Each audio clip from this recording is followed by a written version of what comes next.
Hello everybody, welcome to first class education. स्वागत है आपका हमारे चैनल में।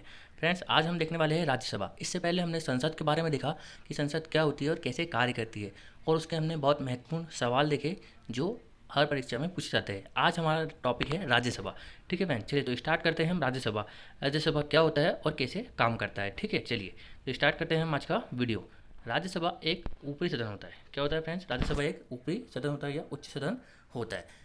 जो संसद होती है वह तीन चीज़ से मिलकर बनी होती है। उसके तीन अंग होते हैं: राष्ट्रपति, राज्यसभा और लोकसभा। उसमें से हमने संसद देख लिया क्या होता है, तो अब आज हम पहला उसका अंग देखने वाले हैं, राज्यसभा। ठीक है, राज्यसभा के सदस्यों की अधिक से अधिक संख्या कितनी हो सकती है? 250 हो सकती है। ठीक है फ्रेंड्स, अभी हम देखें तो हमारे अभी राज्यसभा में कितने सदस्य हैं? 233, जो हमारे संघ राज्य, जो हमारे राज्य है सारे, उनसे मनोनीत होकर आए हैं।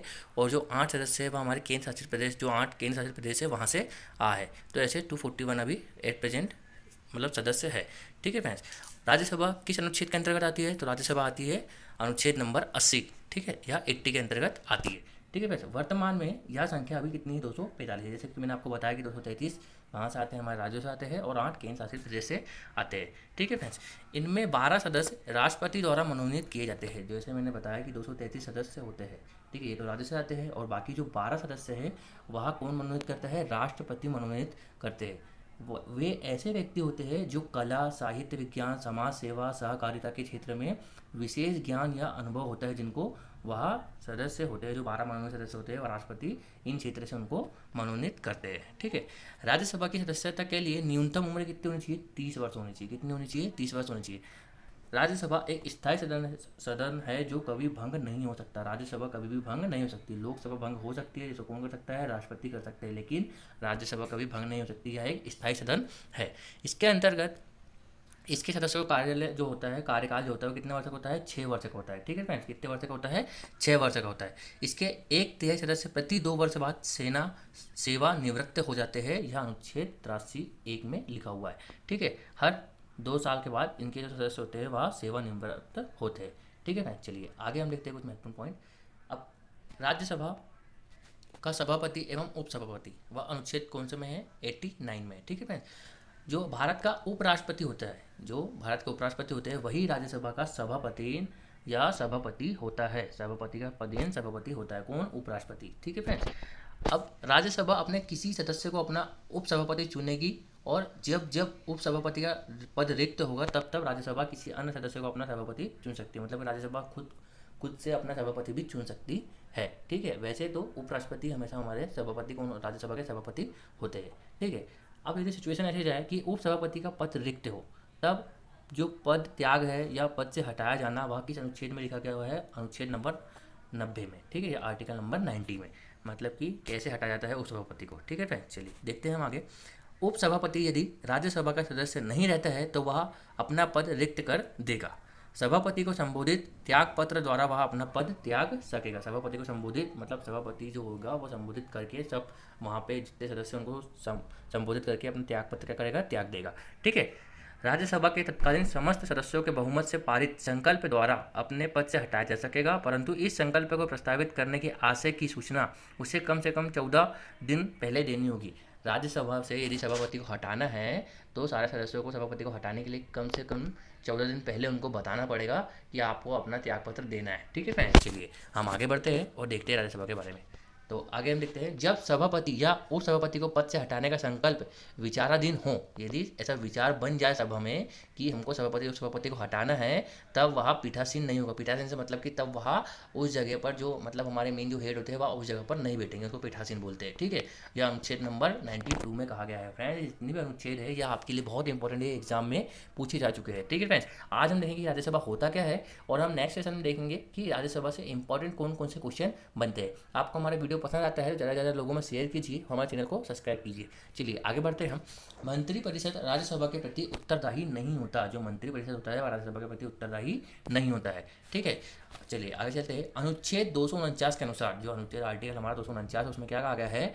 यदि राज्यसभा उपस्थित तथा मत देने वाले सदस्यों के 2/3 बहुमत से प्रस्ताव पारित कर या घोषित करती है कि राज्य सूची में उल्लेखित कोई विषय राष्ट्रीय महत्व का है, तो संसद उस विषय पर अस्थायी कानून निर्माण कर सकती है। ऐसा प्रस्ताव 1 वर्ष से अधिक प्रभावी नहीं रहता, लेकिन राज्यसभा चाहे तो हर बार इसे 1 वर्ष के लिए बढ़ाया जा सकता है। इसका कहने का क्या मतलब है, यदि कोई विधेयक यदि कि वहाँ आता है कहाँ, राज्यसभा में, तो 2/3 बहुमत से प्रस्ताव पारित होता है हमेशा, ये तो जानते हैं आप, ठीक है।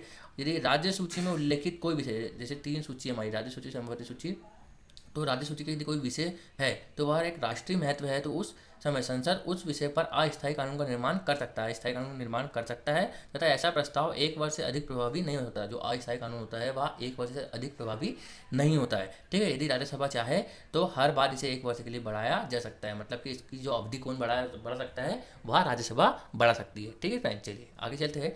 केवल राज्यसभा को राज्यसभा में उपस्थित तथा मतदान देने वाले सदस्यों के कम से कम 2/3 सदस्यों के बहुमत से अखिल भारतीय सेवाओं का सृजन अधिकार है, या अनुच्छेद नंबर 212 में कहा गया है। मैंने बताया कि कम से कम 2/3 सदस्यों को क्या करना चाहिए, मत देना ही चाहिए। कोई भी विधेयक पारित करना हो या किसी को सभापति बनाना हो, 2/3 बहुमत आवश्यक है, ठीक है। जितनी भी उनकी संख्या राज्यसभा में उपस्थित रहेगी उसका 2/3, ठीक है फ्रेंड। चलिए आगे चलते हैं।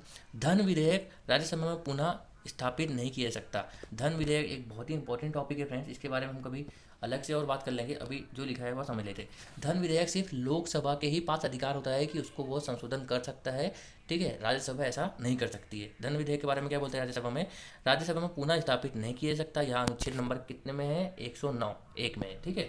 धन विधेयक के संबंध में राज्यसभा को केवल सिफारिश करने का अधिकार है। वह सिर्फ सिफारिश कर सकता है कि इसमें ये त्रुटि है या इसको ऐसा करो, लेकिन वह कर नहीं सकता राज्यसभा। भले उच्च सदन कौन सा राज्यसभा है, पर वह इसमें कोई संशोधन नहीं कर सकता, जिसे मानने के लिए लोकसभा बाध्य नहीं है। और यदि कोई सिफारिश करता है तो लोकसभा, जरूरी नहीं है कि राज्यसभा की बात लोकसभा मानेगा ही, वह लोकसभा के ऊपर डिपेंड करता है कि वह उस सिफारिश को मानता है या नहीं मानता है।